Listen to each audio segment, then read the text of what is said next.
crystals of time. The actual image itself has a virtual image which corresponds to it like a double or a reflection.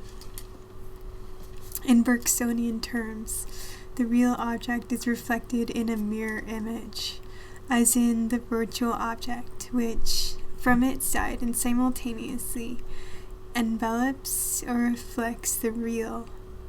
There is a coalescence between the two. There is a formation of an image with two sides, actual and virtual.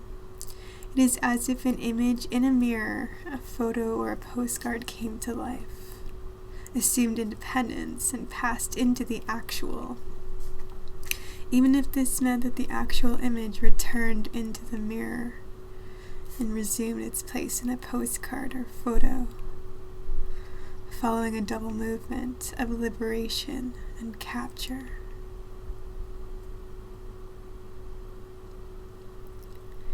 We have seen how, on the broader trajectories, perception and recollection, the real and the imaginary, the physical and the mental, or rather their images, continually followed each other, running behind each other and referring back to each other around a point of indiscernibility. But this point of indiscernibility is precisely constituted by the smallest circle, that is the coalescence of the actual image and the virtual image, the image with two sides, actual and virtual at the same time. We gave the name op sign and son sign to the actual image cut off from its motor extension. It then formed large circuits and entered into communication with what could appear as recollection images, dream images, and world images. But here we see that the op sign finds its true genetic element when the actual optical image crystallizes with its own virtual image on the small internal circuit. This is a crystal image which gives us the key, or rather the heart, of op signs and their compositions. The latter are nothing other than slivers of crystal images. The crystal image or crystalline description has two definite sides which are not to be confused, for the confusion of the real and the imaginary is a simple error of fact and does not affect their discernibility. The confusion is produced solely in someone's head, but indiscernibility constitutes an objective illusion. It does not suppress the distinction between the two sides, but makes it unattributable, each side taking the other's role in a relation, which we must describe as reciprocal presupposition or reversibility. In fact, there is no virtual which does not become actual in relation to the actual, the latter becoming virtual through the same relation. It is a place in its obverse which are totally reversible. These are mutual images, as Bachelard puts it, where an exchange is carried out.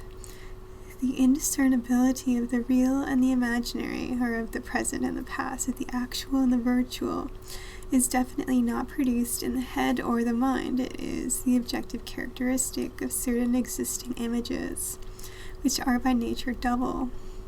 Here two orders of problems arise, one of structure, the other of genesis. First, what are these consolidates of actual and virtual, which define a crystalline structure in a general aesthetic rather than scientific sense? And later on, what is the genetic process which appears in these structures? The most familiar case is the mirror. Oblique mirrors, concave and convex mirrors, and Venetian mirrors are inseparable from a circuit, as can be seen throughout Affol's work, etc. The circuit itself is an exchange.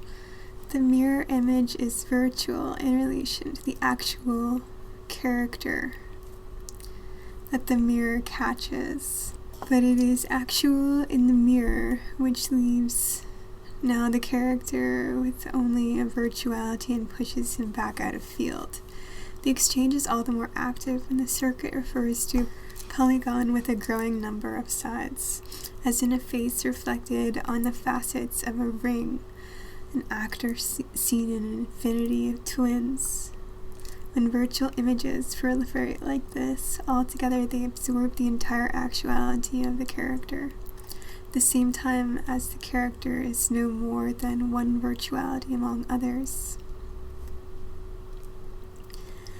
The actual image and its virtual image thus constitute the smallest internal circuit, ultimately a peak or point, but a physical point, which has distinct elements, a bit like the Epicurean atom. Distinct but indiscernible. Such are the actual and the virtual, which are in continual exchange. When the virtual image becomes actual, it is then visible and limpid, as in the mirror or the solidity of finished crystal. But the actual image becomes virtual in its turn, referred elsewhere, invisible, opaque, and shadowy like a crystal barely dislodged from the earth. The actual virtual couple thus immediately extends into the opaque limpid, the expression of their exchange, but it needs only a modification of conditions, notably of temperature, for the limpid face to darken and for the opaque face to acquire or rediscover its limpidity. The exchange is started again. So long as the conditions are not made precise, there is definitely a distinction between the two sides, but they are indiscernible. The crystal is no longer reducible to the external position of two mirrors face to face, but to the internal disposition of a seed in relation to the environment. What will be the seed with which we can sow the environment, this desert-like and snowy expanse? Exchange or indiscernibility thus follow each other in three ways in the crystalline circuit: the actual and the virtual, or the two mirrors face to face, limpid and the opaque, the seed and the environment. The crystal is expression. Expression moves from the mirror to the seed. It is the same circuit which passes through three figures: the actual and the virtual, the limpid and the opaque, the seed and the environment. In fact, the seed is on the one hand the virtual image, which will crystallize an environment which is at present amorphous, but on the other hand, the latter must have a structure which is virtually crystallizable, in relation to which the seed now plays the role of actual image. Once again, the actual and the virtual are exchanged in an indiscernibility which, on each occasion, allows the distinction to survive. In the crystal image, there is this mutual search, blind and halting, of matter and spirit beyond the movement image, in which we are still pious. The work in the mirror and the work in the seed have always accompanied art without ever exhausting it, because art found in them a means of creation for certain special images. By the same token, the film within the film does not signal an end of history. It is no more self-sufficient than is the flashback or the dream. It is just a method of working which must be justified from elsewhere. In fact, it is a mode of the crystal image. This is the old curse which undermines the cinema: time is money. If it is true that movement maintains a set of relations, or an equivalence of symmetry as an invariant, time is by nature the conspiracy of unequal change, or the impossibility of equivalence. The crystal image may well have many distinct elements, but its irreducibility consists in the indivisible unity of an actual image and its virtual image. But what is this virtual image in coalescence with the actual one? What is mutual image? Bergson constantly posed the question, sought the reply in time's but is actual is always a present. But But then, precisely, the present changes or passes. We can always say that it becomes past when it no longer is, when a new present replaces it. But this is meaningless. It is clearly necessary for it to pass on, for the new present to arrive, and it is clearly necessary for it to pass at the same time as it is present at the moment that it is the present. Thus the image has to be present and past, still present and already past at once and at the same time. If it was not already past at the same time as present, the present would never pass on. The past does not follow the present, that it is no longer, it coexists with the present it was. The present is the actual image, and its contemporaneous past is the virtual image, the image in a mirror. According to Bergson, paramnesia, the illusion of déjà vu, or already having been there, simply makes this obvious point perceptible. There is a recollection of the past, contemporaneous with the present, itself as closely coupled as a role to an actor. Our actual existence, then, whilst it is unrolled in time, duplicates itself along with a virtual existence, a mirror image. Every moment of our life presents the two aspects. It is actual and virtual perception on one side and recollection on the other. Whoever becomes conscious of the continual duplicating of his present into perception and recollection will compare himself to an actor playing his part automatically, listening to himself and beholding himself playing. Bergson calls the virtual image pure recollection, the better to distinguish it from mental images, recollection images, dream or dreaming, with which it might be readily confused. In fact, the latter are certainly virtual images, but actualized, or in the course of actualization in consciousness or psychological states, and they are necessarily actualized in relation to a new present, in relation to a different present from the one that they have been. Hence, these more or less broad circuits evoking mental images in accordance with the requirements of the new present, which is defined as later, and the former one, and which defines the former one as earlier according to the law of chronological succession. The recollection image will thus be dated. In contrast, the virtual image in the pure state is defined not in accordance with the new present in relation to which it would be relatively past, but in accordance with the actual present of which it is the past. Absolutely and simultaneously, although it is specific, it is nonetheless part of the past in general, in the sense that it has not yet received a date.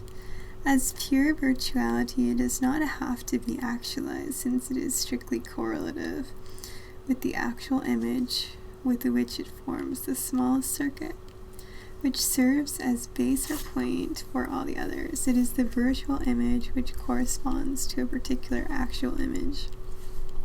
Instead of being actualized or having to be actualized in a different actual image, it is an actual virtual circuit on the spot, and not an actualization of the virtual in accordance with a shifting actual. It is a crystal image, and not an organic image. The virtual image, pure recollection, is not a psychological state or consciousness. It exists outside of consciousness in time, and we should have no more difficulty in admitting the virtual existence of pure recollections in time than we do for the actual existence of non-perceived objects in space. What causes our mistake is that recollection images and even dream images are dreaming haunt consciousness, which necessarily accords them a capricious or intermittent allure, since they are actualized according to the momentary needs of this consciousness. But if we ask where consciousness is going to look for these recollection images, these dream images, or this reverie that it evokes according to its states, we are led back to pure virtual images, of which the latter are only modes or degrees of actualization.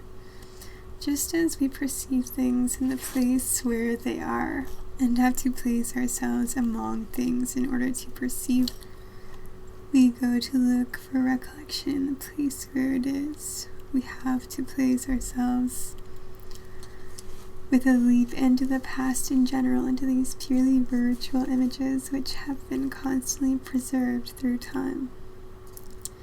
It is in the past, as it is in itself, as it is preserved in itself, that we go to look for our dreams or our recollections, and not the opposite.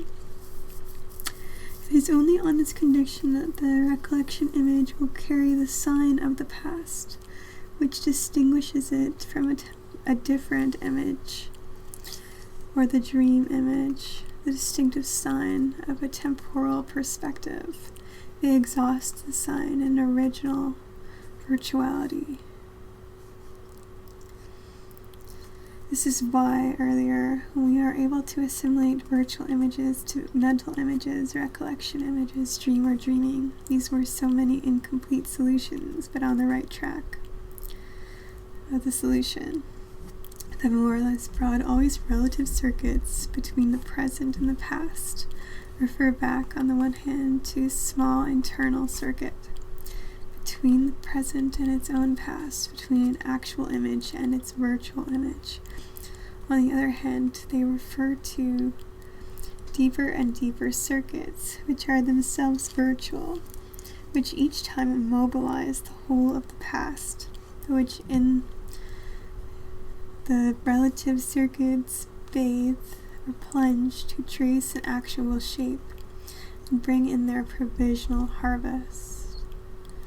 The crystal image has these two aspects: internal limit of all the relative circuits, but also outermost, variable and reshapeable envelope at the edges of the world, even beyond moments of world, the little crystalline seed and the vast crystallizable universe. Everything is included in the capacity for expansion of the collection constituted by the seed and the universe. Memories, dreams, even worlds are only apparent relative circuits which depend on the variation of this whole. They are degrees or modes of actualization which are spread out between these two extremes of the actual and the virtual. The actual and its virtual in the small circuit expanding virtualities in the deep circuits. And it is from the inside that the small internal circuit makes contact with the deep ones directly through the merely relative circuits. What constitutes the crystal image is the most fundamental operation of time, since the past is constituted not after the present, that it was at the same time. Time has to split itself in two at each moment, as present and past, which differ from each other in nature. Or what amounts to the same thing, it has to split the present in two heterogeneous directions, one of which is launched towards the future, and while the other falls into the past.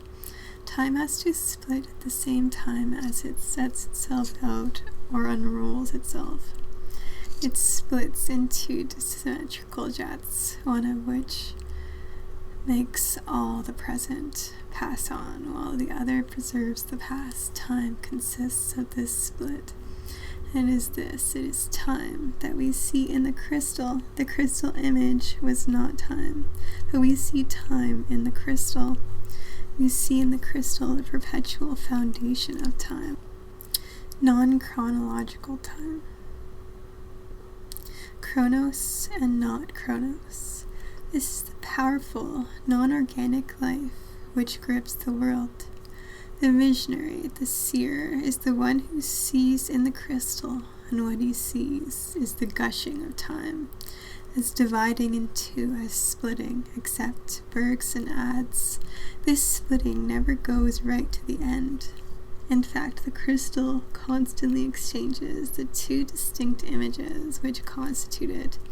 the actual image of the present which passes, and the virtual image of the past, which is preserved, distinct and yet indiscernible, and all the more indiscernible because distinct, because we do not know which is one and which is the other.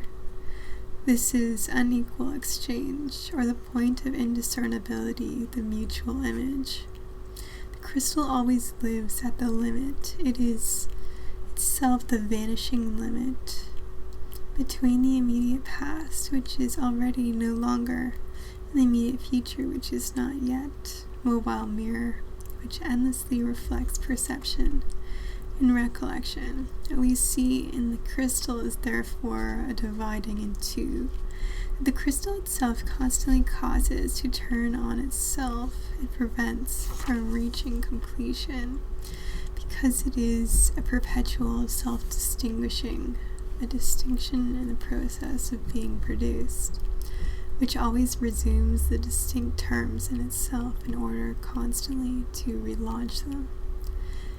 The putting into abyss, mise en abîme, does not redouble the unit as an external reflection might do, insofar as it is an internal mirroring, can only ever split in two and subject it to the infinite relaunch of endlessly new splitting. The crystal image is then the point of indiscernibility of the two images, the actual and the virtual, while what we see in the crystal is time itself. A bit of time in the pure state, the very distinction between the two images which keeps on reconstituting itself. So there will be different states of the crystal depending on the acts of its formation, the figures of what we see in it. We analyzed earlier the elements of the crystal, but not the crystalline states. Each of these states we can now call crystal of time. Bergson's major theses on time are as follows.